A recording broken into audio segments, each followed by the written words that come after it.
I first met Ellen because her son David attends program here and I'm his case manager.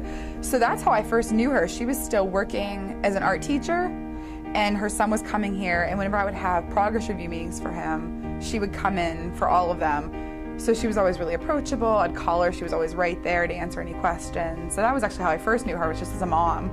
She impacted me just because she cared so much about David and she was so involved with him that she made me want to work harder for him. Because she really cared. She would come to all his meetings and want to know, what is he doing in classes? What kind of friends is he making? Is he enjoying himself here? Is he working hard? I really wanted to provide the best support I could to David, for her and for David. But because she was so involved and so engaged, it made me want to be better in that sense. I actually started volunteering here at the center because of the impact that this program had on my son David.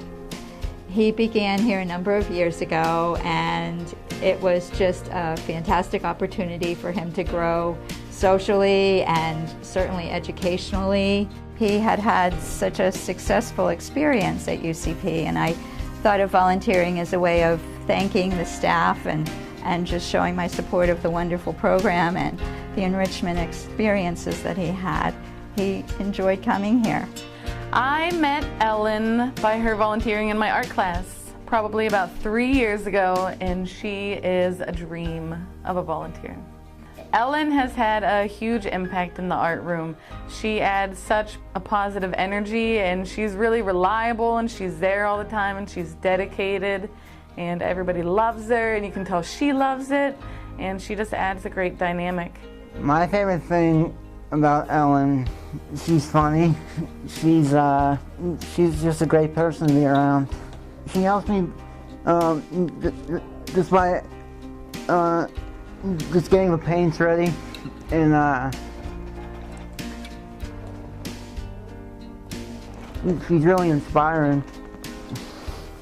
She's very gentle, which I think is a word that people don't use a lot, but I never hear her speak harshly to people, getting impatient with people, getting angry. She's just always very gentle, and I don't know if it is the practice from being a teacher or not, but like I said, people come to her with any ideas, and she takes them so genuinely.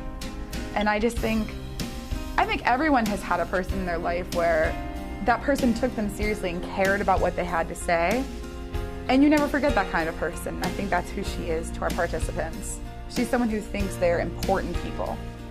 We had a participant who, she saw Van Gogh's Starry Night painting, and she thought it was just like the most unbelievable thing she'd ever seen, and she wanted to try to paint it herself.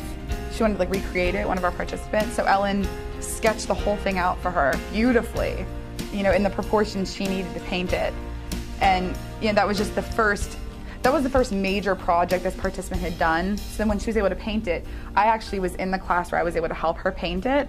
But even now when she talks about it, she's like, yeah, Ellen and I worked on that piece together, so she makes them feel like it's a collaboration. She's a very funny person. She's kind. She helps me out with anything I need. She gets the stuff out for me, gets it all ready, so that when I come in, I can just do it. She's retired now, but she's a volunteer now, so she's happy to be my helper for the time we see each other. I like Ellen, I really do. I just feel so good to have her around me. I think the most rewarding aspect of volunteering is the knowledge that I've gained, all the things that I've learned. I've learned that such a variety of people walk into the art room with all sorts of disabilities, and the important thing is not the disability, but the way we're going to accommodate them. Every single person is capable of making art, and it's all about the different equipment we use, just all the different ways we can help them work. And I've also learned patience, and I've learned that every painting is made one brush stroke at a time.